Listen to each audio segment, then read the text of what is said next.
Welcome, everybody, to our public input meeting on the Building Trades Master Plan. This is the first meeting we've had. I'm Tim Street. I'm the Operations and Development Director for Bloomington Parks. We have a few other Parks staff in the room with us tonight as well. Satoshi Kido is our Sports Director. Mark Maratz, next to him, who's getting ready for the Packers game, is our Operations Superintendent. I promised him he would be out of here by the time the Packers game starts. Paula McDevitt is our Director, and Julie Ramey is our Community Relations Manager and is helping tonight with our Zoom meeting too, so welcome to those on Zoom as well. So really tonight we're going to turn it over to Mater Design. I'm just going to give a little bit of background here, and then they're going to run this meeting, and I'll introduce them. So we've been looking at the last year plus or so, some concerns and questions with Building Trades Park, looking at potentially replacing one of the shelters, as well as looking at some accessibility concerns with moving, especially north-south across the site. We have that wooden ramp that's built on the east end of the park that is in a deteriorating condition and really isn't ideal to keep up for moving people north-south across the park. Of course, we also have Hopewell Development coming in across the street. The effects of that will be, longer term, maybe over the next 10 years. We, of course, anticipate the population amount and the profile of those folks using the park could really change. And we do see this as being important green space and park space for people who may be living in and around that Hopewell development, as well as, of course, the local neighborhoods, Prospect Hill, McDowell Gardens, and other folks as well. So as we were looking at the shelter, we realized, with all of these sort of questions coming up in Hopewell and just some of the older nature of the infrastructure in this park, that we really needed to take another look at this park and come up with a more comprehensive plan. So we didn't just put a shelter somewhere that would then maybe conflict with some other updates we needed to make in the future. So to that end, we have entered into a contract with Mater Design. Mater Design has worked with us on a number of other projects in town. They've worked with us recently on the Griffey Causeway and Loop Trail, if you've been out to Griffey. They worked with us on that project to build the trail along the causeway, and then more recently, Rogers Family Park as well. If you don't know the new name, Goat Farm, which is now Rogers Family Park, thanks to a donation from that family. So we have a great working relationship with them. And the other thing I'll start off saying is sometimes people see these things up here and think, oh, we've already been doing a lot of work and planning behind people's backs. No, that is not the case. In fact, we are seeing these for the first time tonight, the Parks is, as well as you all. So this is just how Mater Design begins the master plan process. So they're going to present a little bit. We are online as well, Zoom. Katz is here. They are recording this meeting, so if you want to share it with someone later, you can watch that meeting. And then I'll just mention, I know for the folks online, obviously you're not going to be able to see the easels up here right now with the information on it. Julie is going to share screen with some PDFs as we go along. And then more importantly, we know there's people who want to give input who aren't here tonight at all, who couldn't make it, who may have other obligations. So after this meeting, we are going to give us a day or two to get this information ready to go online. We're going to put this online with a comment form for a number of weeks. We're not in a big rush or anything like that to gather more input. And then I'll let Jeff speak to process sort of beyond that, what might come next in terms of meetings and collating some of the feedback that we receive. Lastly, timeline for implementation. We don't have this 100% identified. We are looking at potential for budget funds next year to address not all of probably what we would come up with, but at least some of the core accessibility needs in terms of making the shelters more accessible, paths more accessible, and potentially some other improvements as well. So I think that's my beginning spiel. We'll have Mater Design present, Jeff and Kelsey, and then we'll have a time for you all to comment as well. I would ask that when you comment, because of cats and online, please come up to the microphone. If you didn't get a chance to sign in, please sign in, and that way everyone online and who might watch later can hear your comments as well. Thanks. Thank you, Tim. I appreciate the introduction. I'm Jeff Mater with Mater Design, landscape architecture firm out of Indianapolis. Main Street in Beech Grove. As Tim said, we've been doing work down here for probably the last 12 years or so on several planning projects and several implementation projects. So always love coming down, being involved in the Parks Department and helping to make improvements at various parks throughout the city. So we're happy to be here. Kelsey Beal's with me today. Kind of the format for today, I'm gonna talk through the first 3 or 4 boards here, talking about mostly existing conditions, opportunities, constraints, some things that, big picture from an existing site that we're thinking about. We also, the middle board with more orange on it is a broader view of kind of a 2-mile radius around the park, so that we are being considerate and understanding of what other parks are close by, within walking distance, within biking distance, and what amenities are nearby that we may or may not want to replicate or duplicate here at Building Trades Park. After I get through some of that, I'll have Kelsey talk through some very, very loose concept designs. Obviously, we've got some pictures around that those of you that were here a little bit early were looking at, and yay or no or holy cow. Nothing's designed, as Tim mentioned, nothing's designed at all. These are 4 very different ways to think about arranging the site and ways to think about theming the site. So what we really want to get from you is, we'll talk through those here in a little bit, and we want to get some feedback from you guys and the public online afterwards as to what really fits here, what fits your community, what fits your neighborhood, and not only what fits your neighborhood as it exists now, but what fits your neighborhood going forward over the next 10 or 15 years as the development to the south starts to take shape and builds over time, bringing a lot more residents to your neighborhood. So I know as talking with Tim when we first started the project, it's like, okay, we need to address accessibility and some shelters and maybe do a few things, and we want to do a master plan. My first question was, is this a master plan to accomplish a few things here in the first year or 2, or is this a master plan to kind of think big picture and look long term over the next 5, 10 years of potential implementation?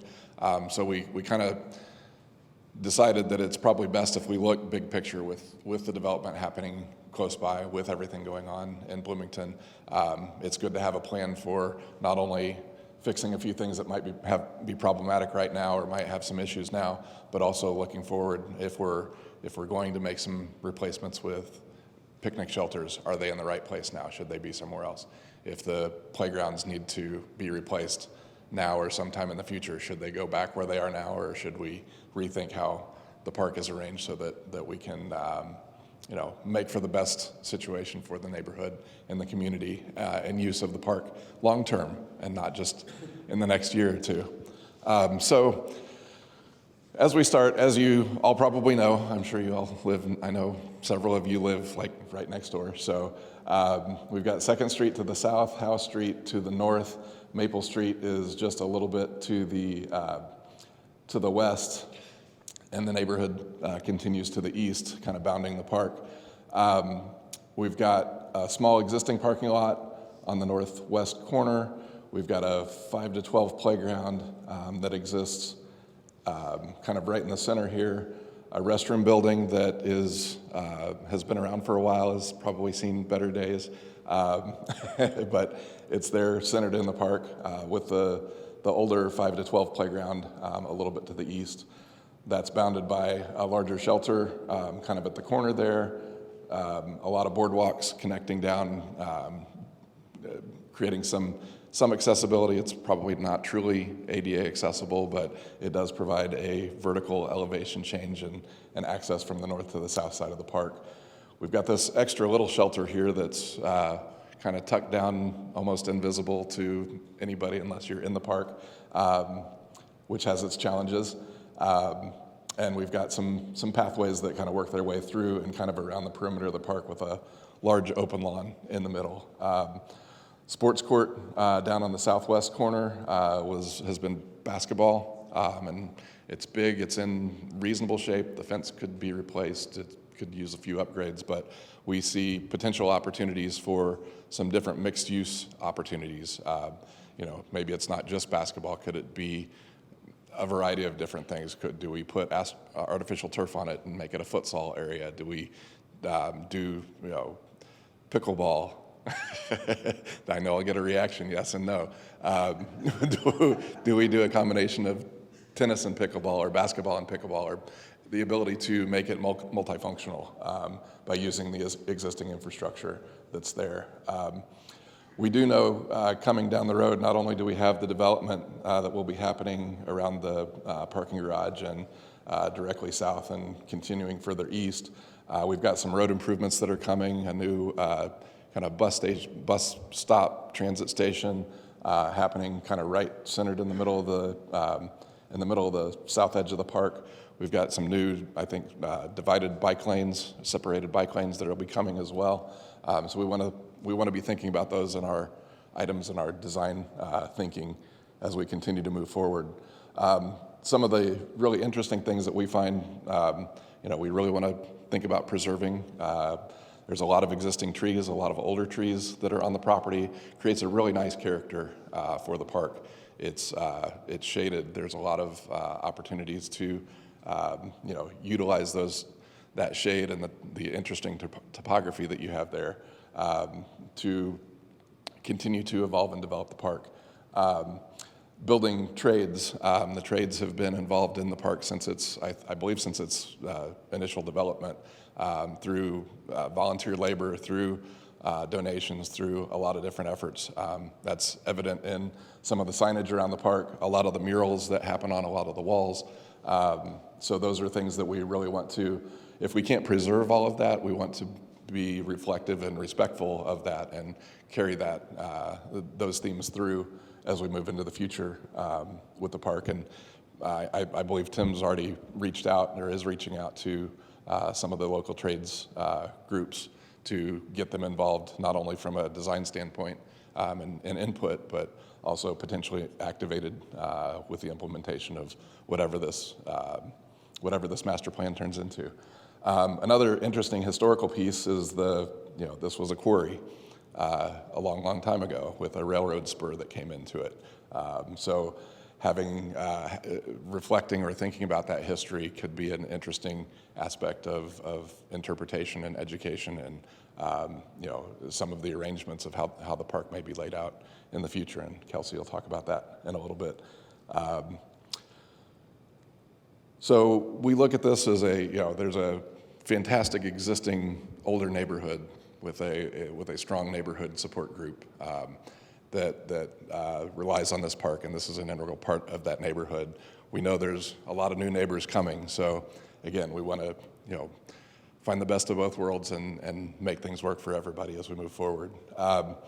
As we thought about goals and as it relates to the site, as Tim mentioned, we want to make sure we've got accessibility north and south. The ramp over on the edge is tough to maintain. It's not in great shape. It's not truly accessible, but how do we, especially with some of the new activities and a future driveway or existing driveway that will be enhanced at some point across the street with the transit center as well, how do we make sure we make some of those accessibility connections through the park to the north and south? Does that happen around the perimeter, kind of like it does now, or does that happen straight through the middle, or a combination of both? We want to make sure, again, we talked about refurbishing the sports court. What opportunities are there for potentially mixed use or different activities or different uses throughout the day, throughout the year, throughout the week, as that evolves? Public safety, I know the Parks Department's done a good job over the years of trying to protect, the underneath the ramp used to be open several years ago. Now it's been closed up. As I mentioned, this shelter sits in a spot where you really can't see it unless you're right on top of it. Those are things that we want to, again, consider. We want to make sure that everybody feels safe and secure and has a space within the park. And we want to make sure that feeling of safety is there, and again, rethinking maybe where that shelter goes. We want to, the playgrounds have both of them have been around for close to 20 years. They look like they're in pretty good shape. Again, the Parks Department does a fantastic job of maintaining things, keeping things up, and keeping things usable. But they're getting toward the end of their life cycle. So as we think about these two play spaces, does it make sense to make it one big play space with all ages combined? Does it make sense to move that somewhere else within the park? Whether we keep it up at the upper level, at the high point of the park, or down lower in the lower part of the park as it is. We want to, again, make sure we're planning for future development.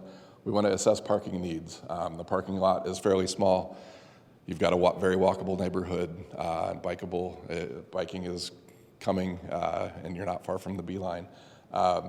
So how do we need to expand parking? Do we want to expand parking? And if we do, where does that go?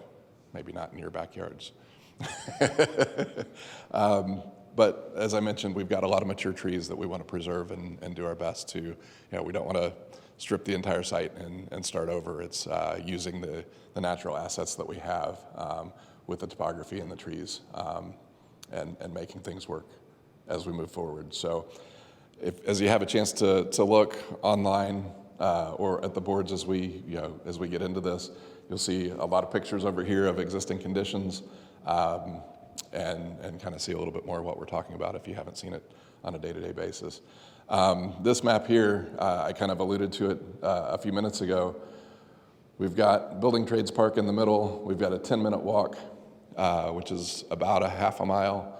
We've got a mile shown and then a 2-mile radius shown. And that encompasses, I know there's some new parkway, streetscape, street-type urban park that's planned and in design for some of the new development happening just south of the park. We've got Seminary Park, Waldron Hill, Buzzkirk, all very close. We've got the Beeline that runs a few blocks down. We're less than a mile away from Switchyard Park with all the new amenities that have been developed there over the last several years. Bryan Park, RCA Park, probably not quite as walkable, but still in reasonably close proximity. So, while it's an urban kind of space, you're fortunate to have a handful of parks with a lot of different amenities close by. You've got basketball courts here, but also close by. You've got pickleball courts, 4 of them close by. You've got playgrounds. You've got splash pads that are nearby. That there's some of those things that may be a need here, but there's some of those things that are probably within a 5-minute walk or a 10-minute walk, easily accessible and not need to be duplicated at that point. So again, a lot of information on here, but it's more of a reminder for us so that we understand and know and are planning accordingly, and not duplicating efforts or duplicating amenities right down the street from each other. So with all that said, before we jump into some of the design ideas, are there any questions or are there any thoughts about what's existing there, what you like, what you don't like? If you could, I can either hand you the microphone, or if you could go to the... And microphone too, but yeah. If you give comment, please state your name so we have it. Yes, so if you have any thoughts about existing conditions, what might be important, what may be something that is critical in your eyes that you want to share, I'll pause for a minute so that we don't just absorb the whole time. I just have a quick question. Well, I don't know, Sorry. I'm sorry, oh golly. Maybe you've already answered this, and there's an echo, and I have hearing impairment, so sometimes I don't hear it at all. Are you thinking about lowering the grade? We got that nice upper playground, then we got the hill, which is a sledding hill, and then the big open area with the shelter. Is that something that you've thought about as far as the plans that you're thinking keep that hill in place, or is that like an issue that would be hard to resolve anyway? That's a great question. Again, we've not designed anything yet. As we look at opportunities, we see the topography and the site as a great opportunity. Along with that topography, you've got mature trees that are growing at different levels on different terraces through the park. So to come through and either add to the hill or regrade the hill or completely change it, I don't foresee that unless somebody says, hey, we just want a constant slope here and we want to start over. But as Kelsey and I have been talking, and as we've gotten some input and feedback from the park staff, as we've done some site visits down here and talked with them a little bit, as I said, they haven't seen any of this yet, but we've gotten input from them. As Kelsey and I have talked about design concepts, and she'll talk a little bit more, we see opportunities for enhancing and playing with the topography.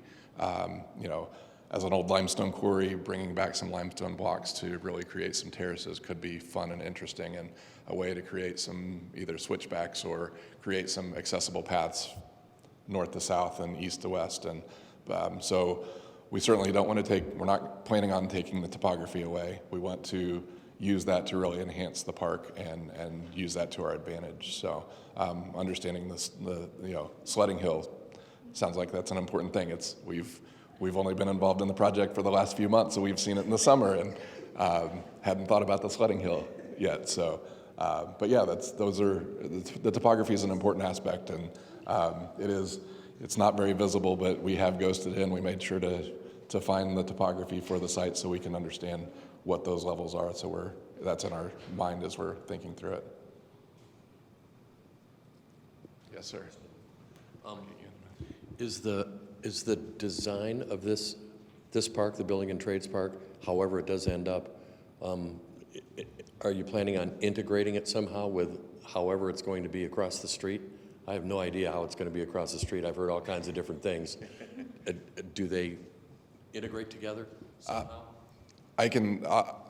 Tim can jump in if he needs to, but we have had some conversations with Mick Reniason, who's involved with the Hopewell development. He was the former park director and deputy mayor at one point.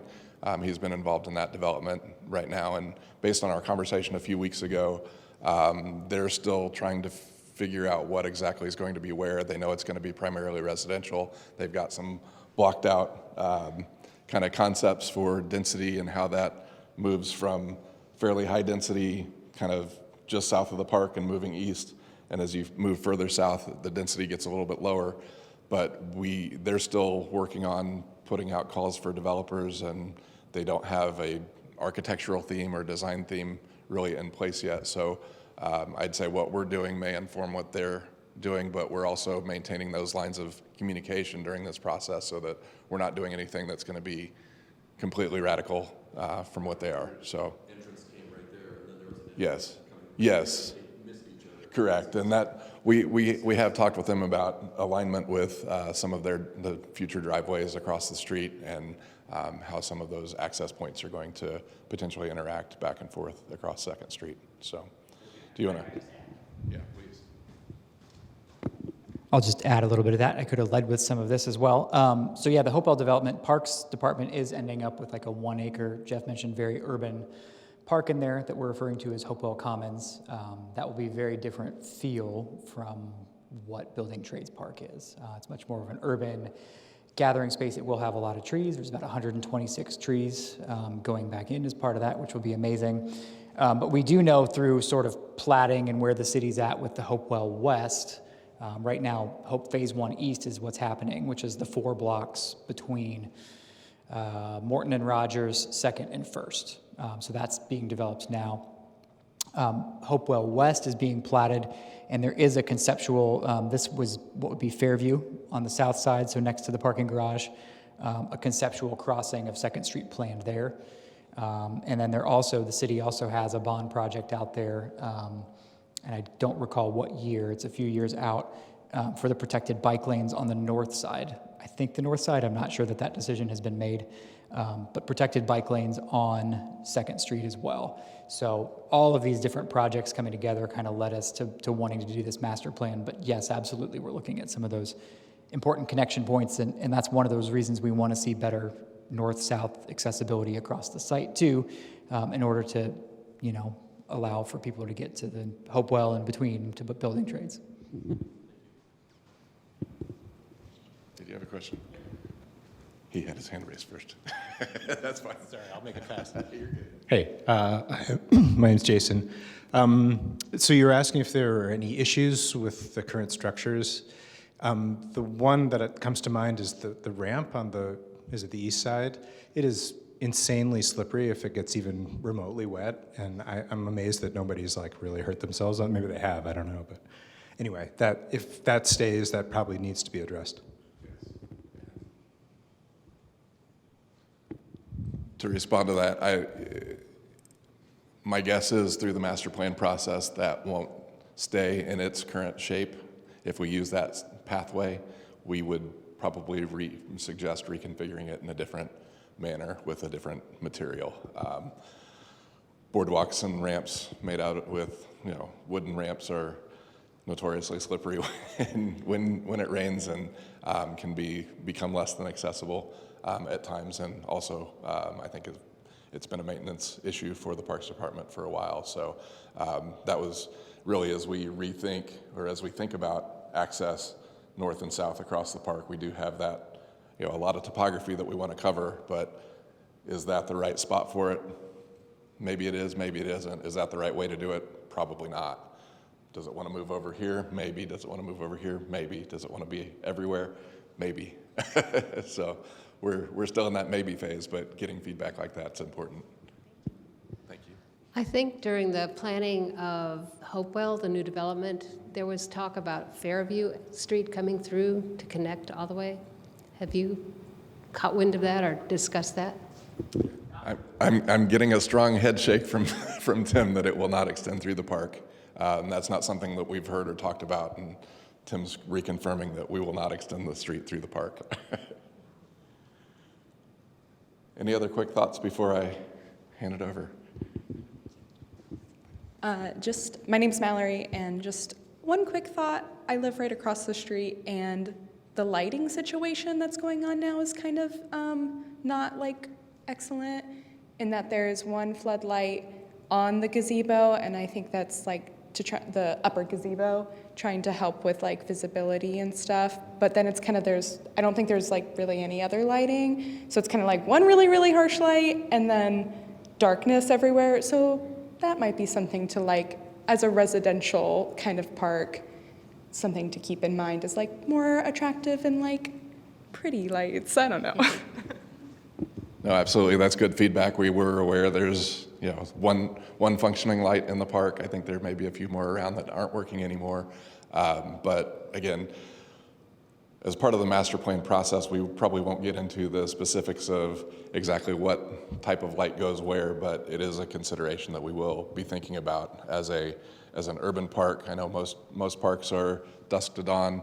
As an urban park, the use at night is probably a little bit more frequent. So how the lighting interacts both from a function of the park and use of the park, but also even if the park's not in use or the park is technically closed after hours, the safety, security, and the visibility and for neighbors to see into the park, for authorities to see into the park as they're driving by, just to, again, prevent things from happening that might happen otherwise in dark corners.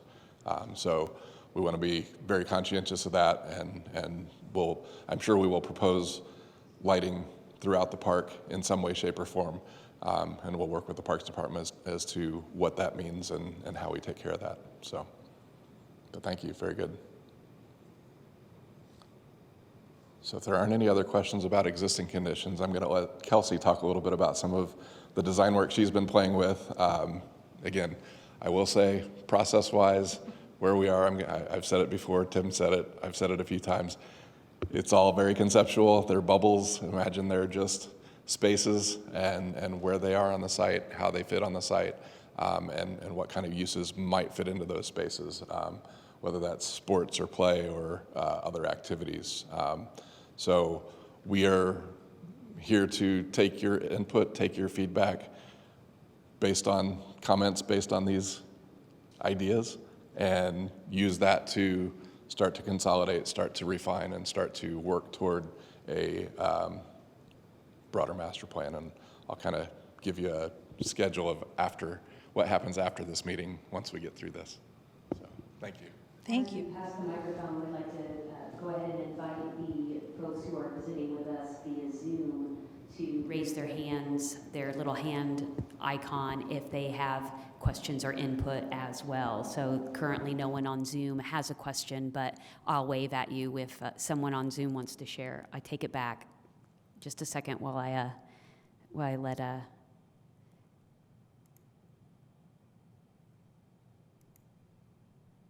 All right, Mr. Lewis, you are unmuted. Great, thank you so much. Can you hear me okay? Yeah, go ahead. Okay, great, thank you. Yes, my name is Richard Lewis. I am a Prospect Hill resident. I apologize for joining the meeting late, and you may have covered some of these things in your earlier sections. I'm excited to hear about master planning for Building Trades Park.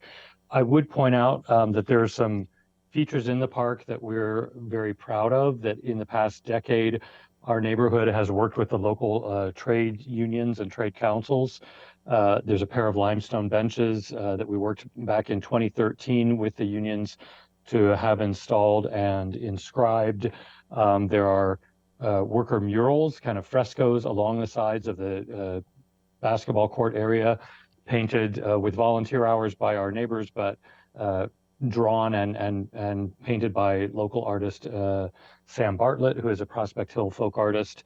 And I noticed those are not in the history on the webpage of our park, and I'm happy to share information from those trade, names of the trade councils and things like that, if that's useful to be incorporated into the history of our park, so that it is also kind of acknowledged and honored as part of the master plan. We just, want to make sure that we don't lose things that we're proud of as we look at new ways to use the park and to refurbish the park. So just wanted to help folks be aware of that, and happy to contribute information if that's useful. I'll just do a quick response to that before I hand it back over to Kelsey. I know being online, you probably can't see the boards very well. We have pictures of the murals, of the benches, of some of the artwork that has been developed that is in some of the gables of the one of the picnic shelters. So the trades, we understand, have been very important to the development of the park over the years, and that's something we certainly want to continue to celebrate and preserve as much as we can. If we can't preserve it in place, doing something that will replace that with something equally as meaningful, if not more so. So that's great information. Appreciate the comment, and I'm sure as online comments open up, if you have some information you'd like to share with us, we'd love to have as much detail as you can provide related to what trades have been involved in the past, who we may contact currently, and what some of the specific features that are critically important to you. That would be great information. So thank you. Okay. Test. Again, my name's Kelsey. I work with Mater Design. We have 4 kind of schemes. Again, these are just ideas. So I started with the lowest impact, like what do we have? And if we keep everything where it is and make the improvements that we want to make with the shelter and everything like that, what does that look like? And then every time you move something and make a decision, there are pros and cons to that decision. And what happens when we add parking? Where do we do that? Where does more sports courts go? There's a lot of variables in each of these. Some of the photos apply to all 4 of the plans. Some of the photos apply to one plan. It's very amorphous. So this lowest impact plan, we have the parking. If we want to expand parking, there is a little slice of lot that was purchased up on this northwest corner where it looks like there are a few small trees that just got planted. I think they're probably small enough to transplant and keep them. But having the parking extend in an L shape is a possibility.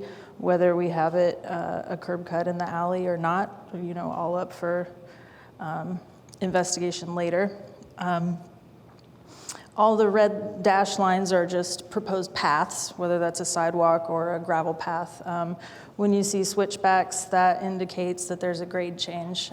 As we mentioned earlier, the topography is an opportunity, an asset. It calls back to the history of the park as a quarry. We don't want to get rid of that. I didn't even think about a sledding hill, so thank you for bringing that up. We want to keep the topography, but we will have to make some adjustments to keep everything ADA accessible. So this still has two separated play areas, kind of little kids and big kids. Orange is kind of a gathering space or plaza. So as we mentioned before, this from the south, this will be a new axis coming up. When you leave the Hopewell development, that is where you will sit and look at Building Trades Park. So this, we want to have the little white asterisk, just indicates a focal point, whether that's a gateway structure or a sculpture or a sign or just something that indicates, you know, here's where your focus is. And this will also be a future kind of bus stop, and with the new bike lanes, it would be a good opportunity to have a bike repair stop, water, things like that. So these photos on the bottom kind of show what that could be. In all four plans, we want to keep the sports court, probably refurbish the asphalt. Maybe that changes from asphalt to something else. We'll keep the fence around, all of those things. So here I've listed multi-sport. And this is an example of how you can just, with paint, have different, you know, you can combine basketball and pickleball or, you know, all the things. We don't need to get into the weeds about that. I will add, though, at the end of this, we've got some lists over there where you can put just some little stickers on your priorities, like what sports are important to you to see in this park or not, you know. So we would really like that feedback as well. To go back to the focal points, we're going to have one on the south and one on the north. That is something that's on every plan. This is an example of a gateway that I could see for like the neighborhood side. I could see this as like a little plaza where you could have a neighborhood little art market or farmer's market, things like that. Anything, a gateway or sculpture, that's a really easy way to tie in the building trades through the actual fabrication of it and just the aesthetics of it. This is a view of what, starting on Fairview looking south, this is what you see now. So it's that play structure is pretty much centered. So maybe the play improvements in this low impact plan just mean we get new surfacing, we make some repairs and keep what we have there. This, I'm gonna step to the other side. This plan does take the shelter, removes the one up top, and to make a bigger shelter centered on this axis, because this is actually a really good view. The circle kind of indicates some kind of terrace down, so that's how we deal with the grade change and get people from up here to down here to the open lawn. And then we can add a smaller shelter over here to replace this one, so that just comes here. These little squares kind of indicate limestone blocks. Again, calling back to the history of this as a quarry, this is a good example of terracing with limestone to accommodate that grade change. Anything else I'm missing here?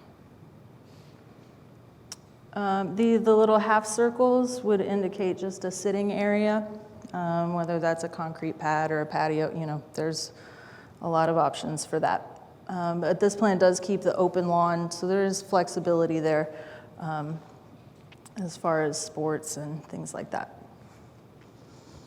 Okay, and then complete opposite, this is the full density. We've got as much stuff in here as I could fit with a good conscience. And so we still have the plaza on the south and one on the north. They both got a little bigger. This one shows a ramp down, because there is a grade change on the south. You know, it's basically a big bowl, a big square bowl right here. So a ramp down to kind of separate the park plaza from the transit stop area. keeping the existing sports court, but maybe this becomes sports and this becomes sports, whether that's hard court or, these are just some areas we could put that. This moves the playground down, but we can incorporate it into the hillside as well. I know that was brought up earlier. These are some examples of how you can utilize that hillside with the playground equipment, like a little climbing rock wall and slides and things like that. So we don't have to do too much grading, and we can use that topography as an asset in the playground. I put a shelter up top and a couple smaller shelters. There is another thing kind of just kicking around ideas. We should probably talk about fencing at some point because we want, what do we want to close off and what do we want to leave open? Until the design is in place, that's really, we need to wait till the design is in place, but it's on there as ideas just to think about. Okay. Oh, so this is my first iteration of a little prairie garden, which you'll see, there's some photos over here later. I know Bloomington is always very on the right track with the native plants in the prairie and all of that stuff. And in Beech Grove, we have a small, we call it a prairie garden. It's just a little patch of prairie and mowed paths and some art installations, and it's my favorite place in the world. So I'm now trying to get that into every park. And that can be just a simple, anywhere you have lawn, now you don't have to mow it, we plant it, and then you have some beauty and a good spot to put some art. These are examples of multiple sports courts, how they can be painted, and with that rubber surfacing, and you can have the playground kind of mesh into it. A skate park is an option if that's what the people want. Moving on. So this one is a little more sports focused, but not as dense as the last plan. And then we've extended the parking up here, keeping the playground separated, but we basically just added a sports court down where the lawn is. And then this terrace idea, so if you're waiting for your next game, or there's like a plaza space in between the two with a terrace down. So this is a good example of where that came from. This is from Griffey Lake. So just to give you an idea of how that could be done. Still keeping some open lawn area for catch or youth soccer or anything. And sledding. And again, we keep the axis and focal points here. This photo does give an example of some outdoor fitness equipment, which is becoming more popular. It's like playground equipment, but for adults to work out. This is a photo of kind of my idea for like the neighborhood pop-up market. I think this would be a good spot up here for that. And finally, my personal favorite plan, because I'm very biased about it, is the art and nature idea.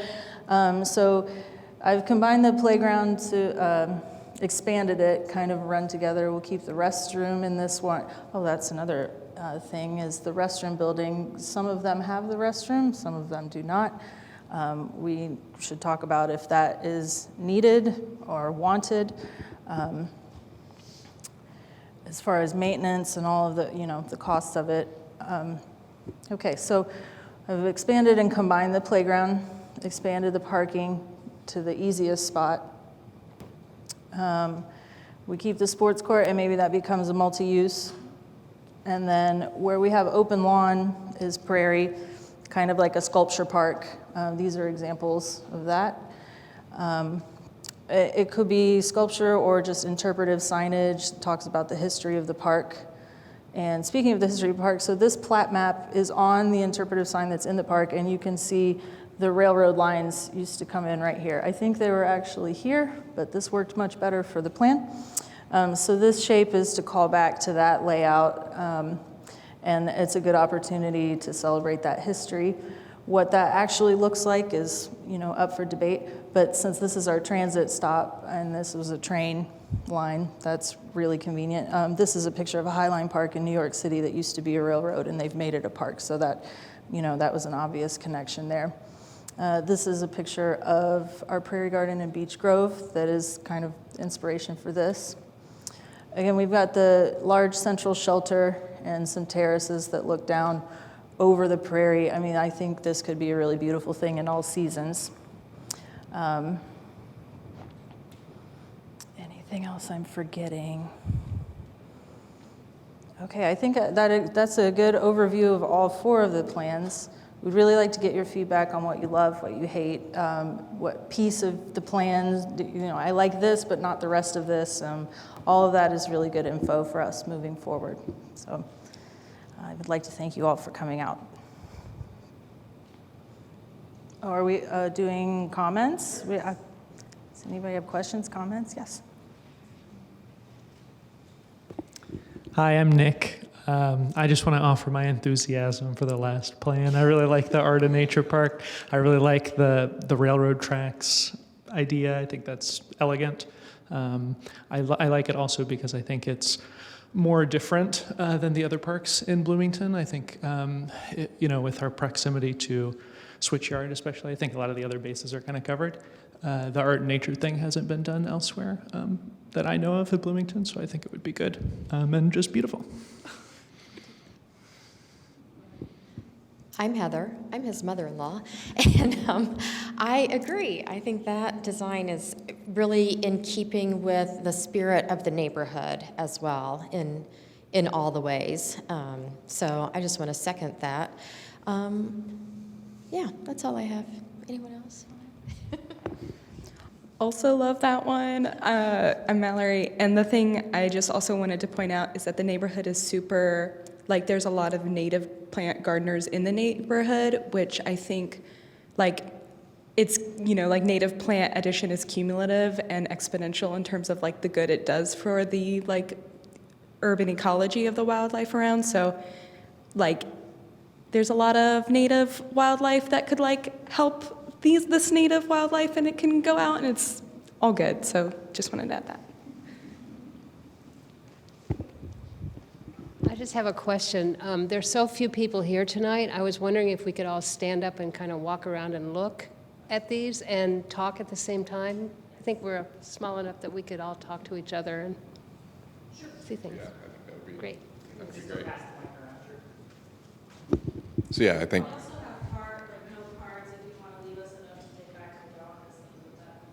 Yes. I was going to say Yes. I know for folks that came in late or maybe who joined us online, I want to mention too that these concepts, if you're having a hard time seeing, we are going to put onto the park's website in the next couple of days. We got a yard sign ready to go out in Building Trades Park with a QR code ready to link to it. Thank you, Julie. And so we'll do some social media posts and stuff when these are ready on the website so we can get more feedback than just the folks here in the room tonight as well. But yeah, I think, there's a small enough group that, we can sort of get up and take a look. Yeah, Jacqueline? Yeah, just for the folks online. Okay. I would say one comment is I don't think there needs to be any more parking. I think I've never seen the parking lot full ever. Not that, there are going to be potentially tons of people in Hopewell, but also walking distance, why even encourage more parking? And the northwest corner could be probably better used as a sports area instead of more parking. Especially if the fourth one is preferred, it just seems like north of the basketball courts, you could add more sports and keep a native and sculpture garden. But yeah, the parking seems totally unnecessary. Yeah, that's a good point. Parking is always a question mark in parks, and especially in urban parks. We do have a parking garage that is right across the street that isn't going anywhere. We've got transit, we've got bike lanes, we've got lots of opportunities for alternative transportation and ways to get here as well. So I appreciate that comment. Yeah, absolutely. So I'll hand it off. I guess I kind of like the second one because it does have some of the prairie garden stuff in the corner, which is nice. But then the rest of the park is really being used. And I feel like that's one thing about the park, that it really is underutilized right now. There's this huge swath of land in the middle, and almost nobody ever does anything with it. So I kind of like that it's really making use of that whole area. That was one of my questions for the group, actually, is are people... Thank you for reminding me. I forgot the mic. That was a question that I had for the group, too, is how, and we'll put this in our online form, too, how important is it to have sort of a, I know in the past that's maybe been used as a sports playing field, but I don't see that a lot, but I'm curious to hear from the neighborhood about that as well. So as you make your comments, if you have a comment on that, please feel free to share. My name is Cadence, and I live like directly to the east of the park. And living there it's hard to ignore the unhoused population that use the park. So I was wondering if you like had any ideas on how to maybe accommodate them, or not like kick them out, because I don't think they should be kicked out. I think they should be accommodated.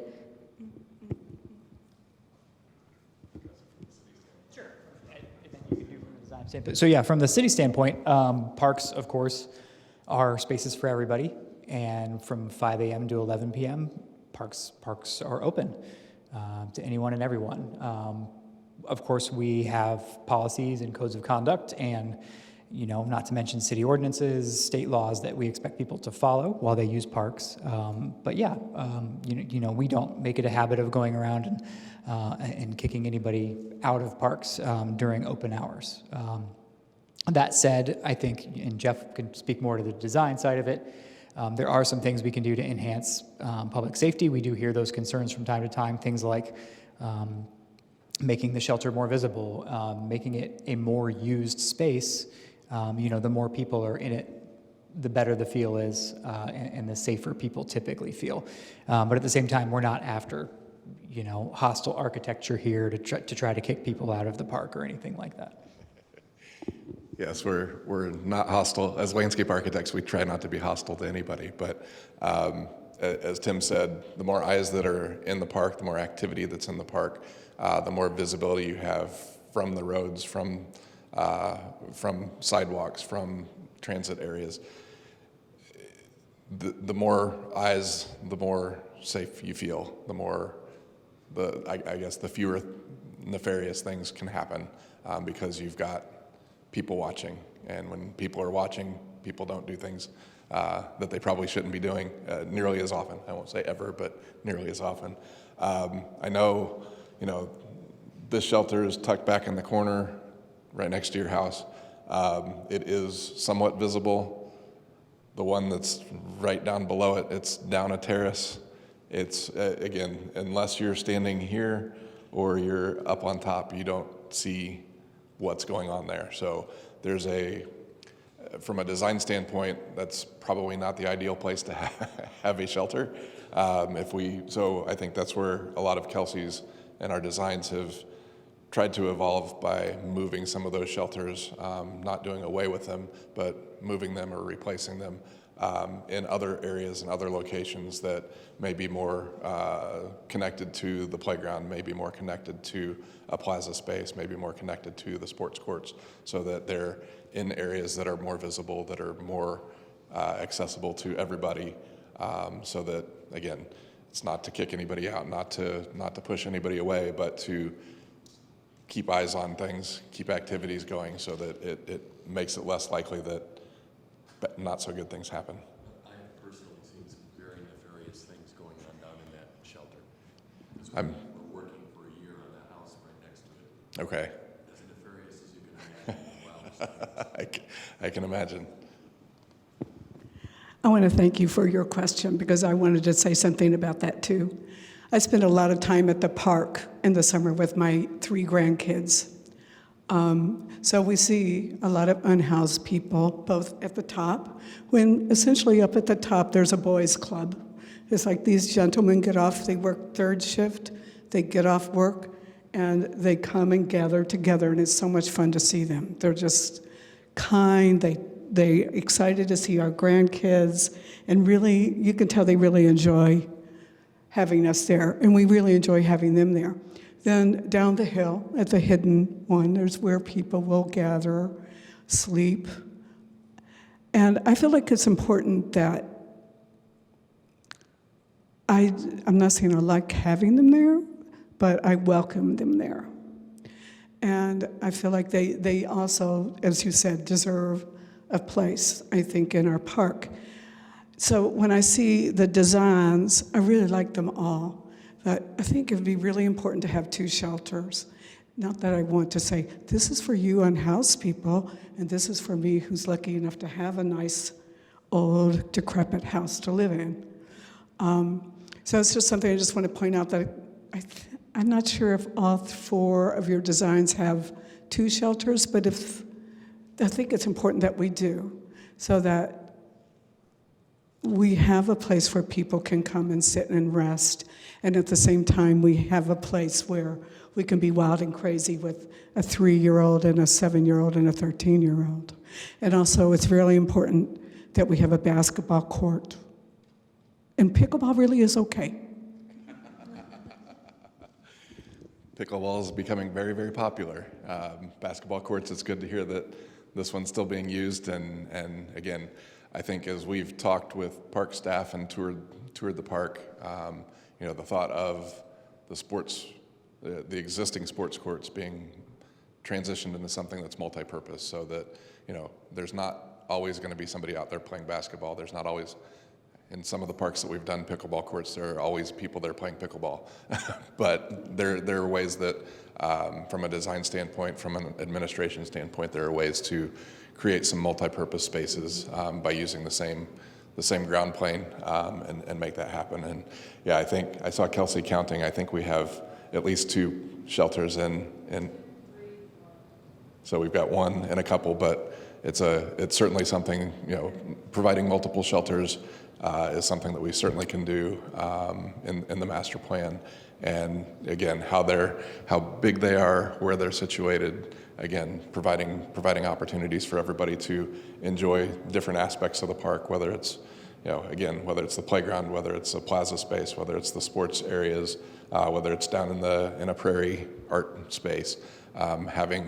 We've got a lot of trees, so we've got a reasonable amount of shade already in the park, which is a lot of times tough to establish, especially if you're dealing with a new park or somewhere without a lot of trees. Having that shade's important, but also having the shelter's important as well for those days when you're caught out in like yesterday, you're caught out in a quick storm and you're playing with your three-year-old grandson. You can duck into the shelter and still have lunch and still enjoy the park. So they're important pieces. So any other comments? Again, if the group wants to get up and look at the boards and ask questions, we can do that too. Some of us tried that. Jacqueline commented on the parking. The only time I have ever seen the parking lot full and people parked all around was, I think it was 2020 or 2021, and I'm thinking that it was some kind of soccer groups that were trying to find places where they could spend time outside, and they were all over the place in the park and parked all around it. And that's the only time, and I've been there 30 years. So for the most part, people just walk in. But each of these has wonderful suggestions to it, so thank you. Oh, I was just okay. I didn't want to take away an opportunity for somebody to provide feedback. Kelsey did talk a little bit about restrooms, and I think that's a question we want to probably ask of the community, of the neighbors here, and online, and in the future online. The restroom that's there, I think it's currently open most of the time, but it's probably open later and closes earlier than most of your other parks due to how it's used and misused potentially. Restrooms can be very important for park facilities, especially with playgrounds and younger kids and everybody has needs. So I guess the question is, as this park continues to develop, is a restroom facility in the park important to the neighborhood? I'm seeing a lot of heads shaking yes. So is there anybody that's specifically, tied to the existing restroom as it is now, or could it move or change or be something a little bit different? Well, one thing I would say, I've only been in the men's room, but it's a pretty big room, and you walk like 10 steps to get over to the one toilet. And then the sink is 10 steps over here. It seems like they could have 3 stalls in there or something if they cared to. It doesn't seem well designed. And again, I don't know about the history of the building, but it's been there for a while. It's certainly seen better days in its history. So opportunities to refurbish it as it is in different ways, or potentially move it somewhere else within the park, I think is within the opportunities within the master plan. It's probably not going to be phase 1, but it could happen where we remove it and move it somewhere else in the park. Just from the restroom point of view, I think it might be nice if it's near the bus stop, just for people who maybe aren't just hanging out, but you can access it if you just gotta do a drive-by. Doing a drive-by, waiting for the bus, stopping off with your bicycle, having a place to go. Julie, can we do a shout out if anyone online wants to make a comment again? Sure, if there's anyone on Zoom who would like to make a comment, please use your raising hand icon and I will unmute you.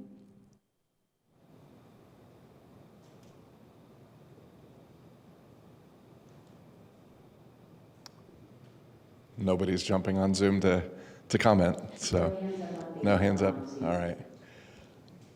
Other comments, please. I wonder, is there anything that you're getting feedback from other parks that people want more of? Which doesn't necessarily mean it would work in building trades, but are there activities or features in Switchyard that people, or just overflowing with use versus other things that aren't? I'm going to look at Keto on this one. I would say probably the number one thing we hear in general right now is requests for more pickleball across the park system.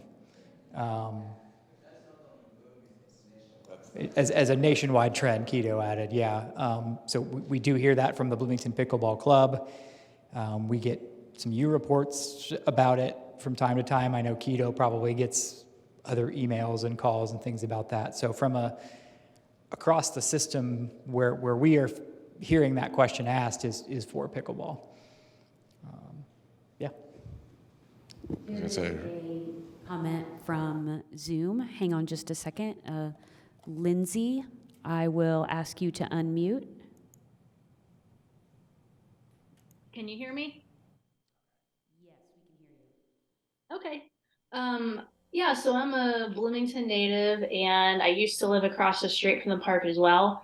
And I just like to comment about, I don't know which plan it is, I can't quite see from Zoom, but I like how you guys have a couple of the plans maybe that preserve some of the element of the open field in the bottom. Growing up, I used to be in youth soccer and whatnot, and we'd actually play soccer and have practice and whatnot in the field down there growing up.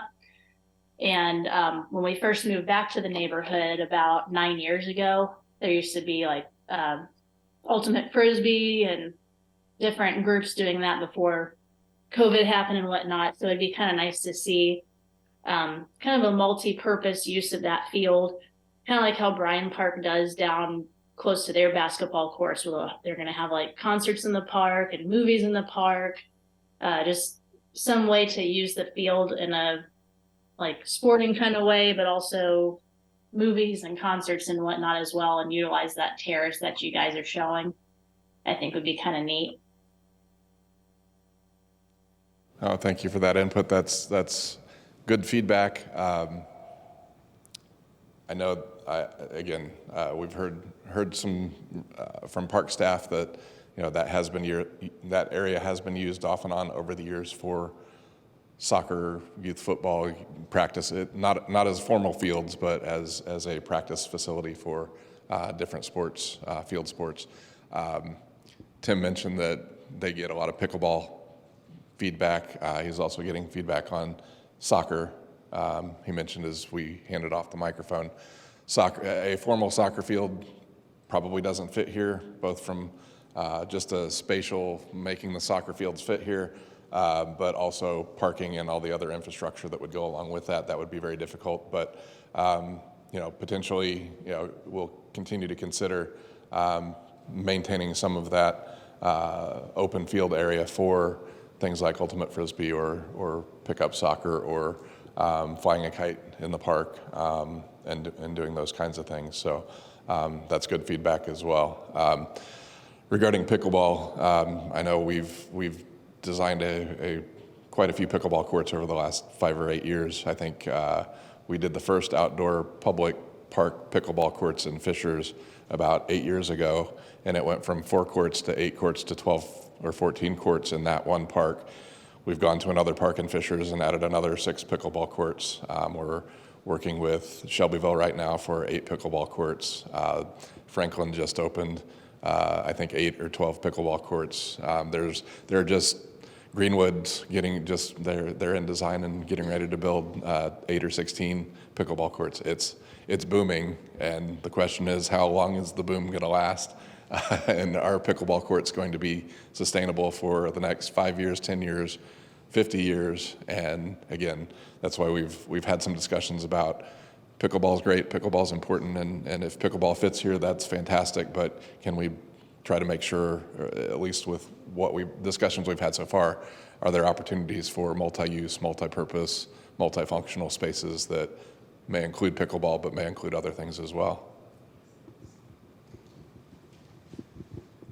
I have a pickleball comment. Sure.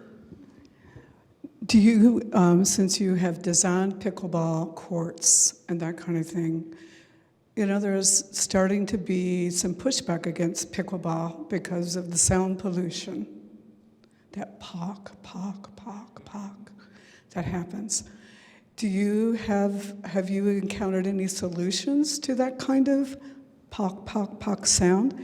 And is there a way to lessen that, placing, as we were talking about Mary Beth, who plays pickleball, to place a pickleball court, preferably only 2, because there are other good stuff here, so that lessens the sound. And I live probably a block away from the park, but I know neighbors who are right on top of the park, across the street from the park. And I'd hate the idea that they're listening to pickleball all day long. So there are certainly ways to do that. Kind of given the location of the existing sports courts, if we reuse those, obviously you've got some neighbors across the street that are fairly close. You get a little bit further away, the sound lessens. We've not had a park yet where we've been asked to do sound attenuation or noise attenuation around pickleball courts, although I've done some research recently. I just had a friend ask about sound attenuation for some mechanical units outside that they were trying to dampen noise. And there are some products out there that are now called pickleball noise enhancing fence or noise reducing fences. So it's basically solid panels that are applied to the fence and mounted to the fence, kind of like a windscreen, but thicker, but it has basically sound absorbing qualities that reduce the sound.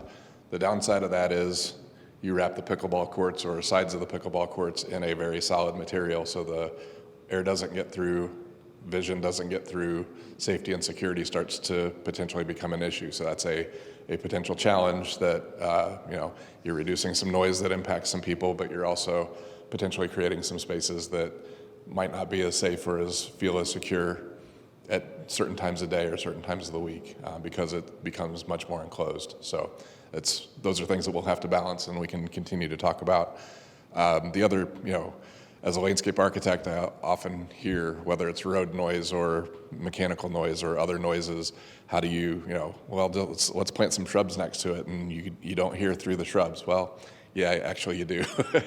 There's always, for whatever reason, been a misnomer that a row of trees or a row of shrubs makes the noise go away. It physically, you're hearing the same number of decibels on the other side of the shrubs or on the other side of the row of trees, but mentally that takes away, because you're not seeing it, it's less, you become less aware of it, so it doesn't feel like it sounds as loud. So that's another way we can play with design, play with plantings, play with things like that create some buffers, create some visual screenings without being too heavy and more natural, that may not completely eliminate the sound or may not reduce the decibels, but might make it feel like it's less intrusive. I don't know who is first. There's another Zoom question. We've got a Zoom question. Let's go to the Zoom question. Hello? All right, Patrick, you should be good to go. Okay, I've unmuted. Can you hear me? Hello? Yeah, we can hear you. Hello?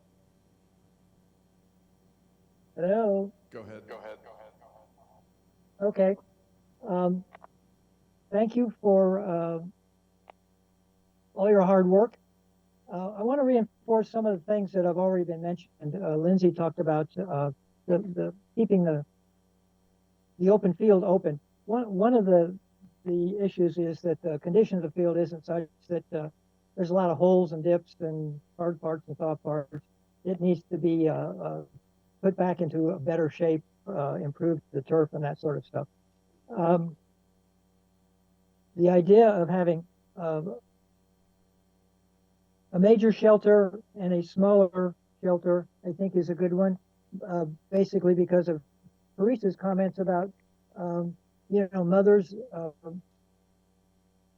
playing with their kids in the park. That could be, a shade structure as much as anything. I had the occasion to work pretty close to that park all last summer, and it was amazing to me the number of small children that parents would bring there in the middle of the day, and it was delightful to hear the little girls screaming and the way they do. So it does get an awful lot of walk-in playground use, and so I think that's important to have a playground for the big kids or medium-sized kids and a playground for the little kids. I think the idea of a skate park is not a good one. And I think lighting of the courts is an issue. The basketball courts, I don't know if they still are lit at night, but there would be an awful lot of very late night, like 1 or 2 o'clock in the morning, basketball playing. And it was at times very disruptive to some of the adjacent neighbors. And so I would discourage any kind of late night lighting for the courts. This is a neighborhood park, and a lot of people walk in, so we don't need a huge parking lot. And if there are occasional events or practices where there's a need for a lot of parking, I don't know if you noticed, but there's a church right across the street, and that parking lot gets a lot of midday or late afternoon use if there's going to be a large gathering in the park. We have our neighborhood picnics in the park, and there might be a couple people who drive in because they've got trucks or chairs, to deliver or that sort of thing. But people walk, they'll walk 3, 4, 5 blocks from their house to get to this park. So having handicap accessible parking for the elderly would be a primary concern in terms of the parking. I think shade is important. I don't know if you noticed, but there are 2 limestone blocks that were installed fairly a while ago. So in memory of a very active neighbor Rick was a mainstay of our neighborhood, and those stones commemorate his contribution to the park and to the neighborhood. The other thing that I would like to mention, I don't know if anybody at all talked about the plaque that honors the trades. The trades have been very active in that park. The small shelter that was built was actually constructed by the trades with materials that the neighborhood gathered, and one of our neighbors actually designed that little park. And so the trades, I think it's important to keep the trades in mind and actually to reach out to them so that they have an opportunity to talk about how important that park is to them so that they can be honored in some manner and recognized in some manner. It's very important to them and to the park. Hey, Patrick, we're gonna. I think you can hear me. We are gonna have to stop you there just because that's going on. We're having a really hard time hearing you as well, but Jeff said he was able to get some of that and can respond to that. I think then we're gonna make that our last official comment as part of the meeting after Jeff responds. Then we'll end the formal meeting, and of course we can stick around and chat here. As mentioned, we will be putting these concepts online and sharing that out here soon. If you signed in tonight, did we have an email address on the sign-in? I think so. Okay. Kelsey, was there an email address on the sign-in? Yes. There was. Great. We will email you when that link goes live as well, so you can participate there. So I'm going to let Jeff answer what he can from that, though it was hard to hear, and then we will formally end our meeting, but can stick around and chat. So Patrick, you were fairly quiet, but I think I heard a good portion of what you had to say. We've got some notes taken there, but essentially for everybody else in the room, the trades are very important. Some of the limestone benches that were there were representative of some of the hard work of some of the neighbors and the trades in general.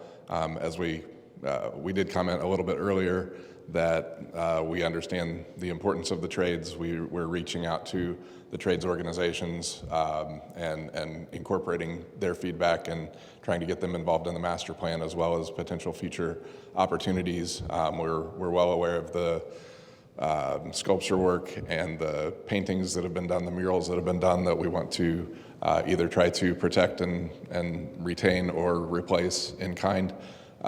So that's important.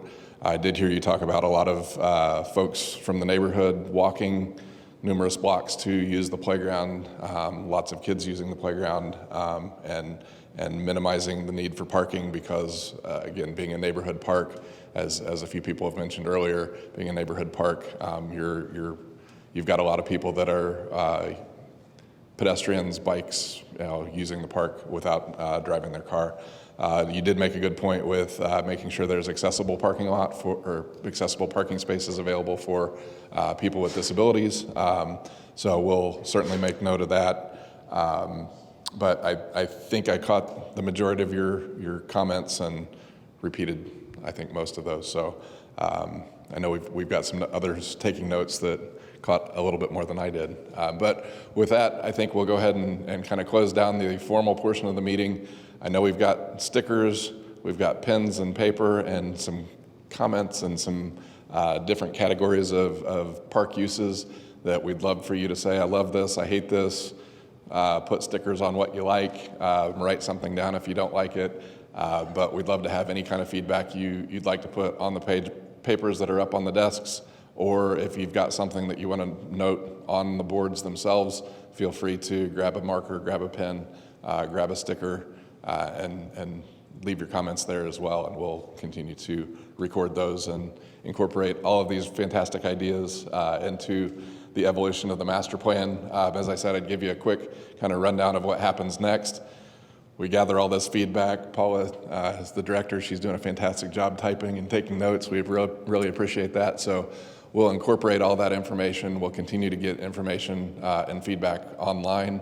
What we'll probably do is work with the park department to probably narrow down to 1 or 2 concepts that we continue to evolve and develop. We'll probably take that to about a 85 or 90% design master plan, not design, but master plan, and bring that back to a large public meeting like this to, again, provide feedback, to be able to make any tweaks before we finalize anything.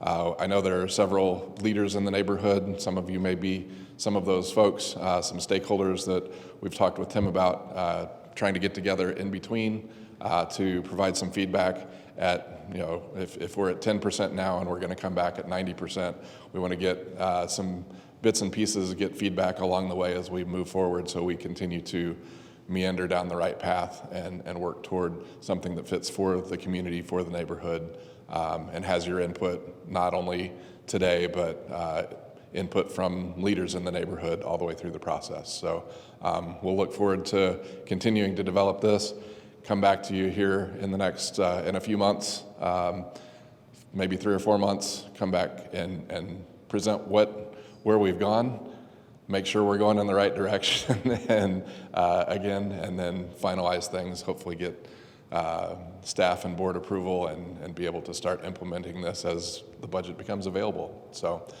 again, we'll, on behalf of park staff and Bloomington Parks in the city, thank you very much for coming out tonight. I know it was a beautiful evening and you decided to spend it in here with us looking at boards and in the boardroom. So really appreciate your time and all of your comments. It really makes our job a lot easier when we get good feedback and have a good dialogue and are able to mold our design to what the neighborhood wants. So thank you very much for being here.